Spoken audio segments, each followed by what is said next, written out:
Welcome to the preview for the October Piemonte case. Good news is, it's fantastic. There are 9 bottles in it. Bad news is there's only a couple left. It's sold very nicely this time. There are some tasting measures. So there's probably 10 tasting measures. I think we've only got one more Piemonte case that we can sell you at the time of filming this.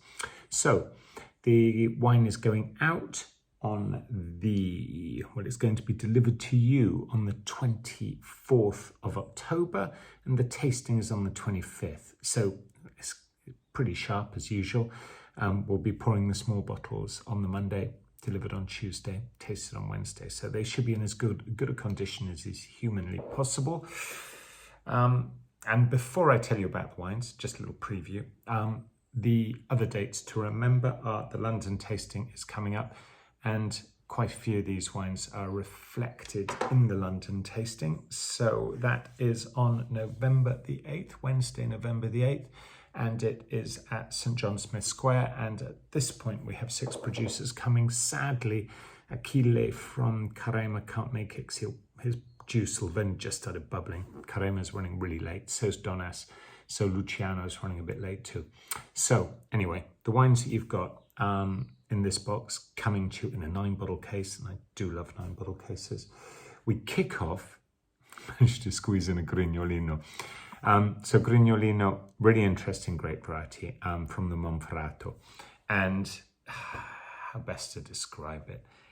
It's I've got an Aussie friend who thinks this is one of the dirtiest grapes on earth. I don't think it's okay. It's got elements of sort of mushroom, raspberry. It's a really interesting wine, and if you just like Argentinian Malbec, you're going to hate this.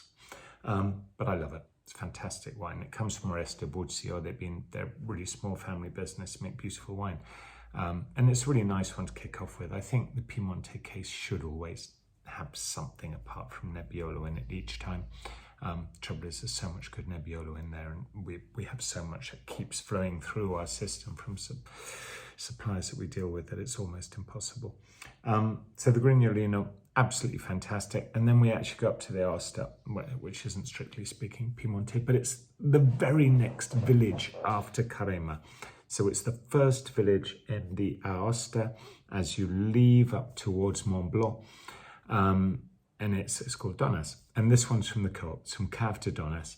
And it is the 2019 Donas, which is just an epic vintage. It's so good. The 18 sold out so fast, and the 19 is just divine. So highly recommended. One of the best value wines we sell, I think. So the Cave it's a small cooperative. They only got 50 members, well less now, post-COVID, a few less. And a few more are starting sort of threatened to sell wine. Well, some are selling wine to Luciano, who's the other one we buy from. But really, there are only 3 bottlers in the whole of Donas. And this one, I just think it's astonishing value, especially since Alessandro arrived. They've got a new cellar master who's right on the ticket. So the grape here is grown in high terraces on the side of the mountain, looking over the Aosta Valley. It's just nothing not to love. And we are actually tasting the next village down, Carema. So these two work really well together. So for this tasting, do have 3 or 4 glasses because it's really nice to run the comparisons. The next wine's from Achille Milanesi, and his cantina is called Togliano. And he makes 1 barrel of Carema Reserva. Since we imported it, we're taking 120 bottles a year. He only makes 365. So at this point, we're taking a big chunk of his production, but there will be more because his other vineyards, Larcin, which was declassified, has now been classified. So gradually this will change. But at the moment, very, very small production. And we're tasting the 2018 Reserva, which should be magnificent. I mean, well, I tasted it quite recently. We showed it in a Vini Curiosity case a few quarters ago, and it was epic. But it'll be really interesting to see how these two compare. Very, very, very different wines indeed. Then we go to this is another great pairing, and actually we've got Yeah, I would do these in pairs as well. We've got 2 Lessonas, one from Villaguerpa, and this one won Tre Bicchieri, which is the Gambero Rosso's top rating. They only give it to 1 Lessona a year, really. So he's done astonishingly well to do it. So Guelpa's is very pure, very fresh. Daniele takes, his wine is very much like his life. You know, it's very direct, very controlled. And it's extremely good wine. Its pitch is right on point. Whereas Massimo's is also exactly how he lives, where he's wonderfully stubborn, and his wine is made pretty much as a minor adjustment on how his father made it. And this is a Reserva 15. Fortunately, the 15 was an epic vintage, because I have shown you the Reserva 14 before. And I think there was a bit too much oak on that. It was a really interesting wine, and it's for Nebbiolo geeks, but is it the greatest Nebbiolo? Possibly not. The 15 Reserva, though, is a cracker, and it's really, really, really good. So I'm very, very excited about that. And then we have we've got 3 brand new wines for you actually now. So we've gone a little bit crazy here. I've just bought these. I'm out in Biella now, and I've just picked these up. So the first of them is the Prunet. So Prunet's local name for Nebbiolo in the Ossolane Valley. And this is made by Cantina Garrone. And Cantina Garrone's 2 brothers that really, really smart winemakers. So they're above Lake Maggiore, so a few valleys on the other side. So one side of the Alto Piemonte, if you like, you have Ossolane, and they're sort of nestled in between Switzerland and Italy. They're in that sort of funny little shape that drops inside. A bit of Italy that just seems to have squeezed into Switzerland. And they're just so good.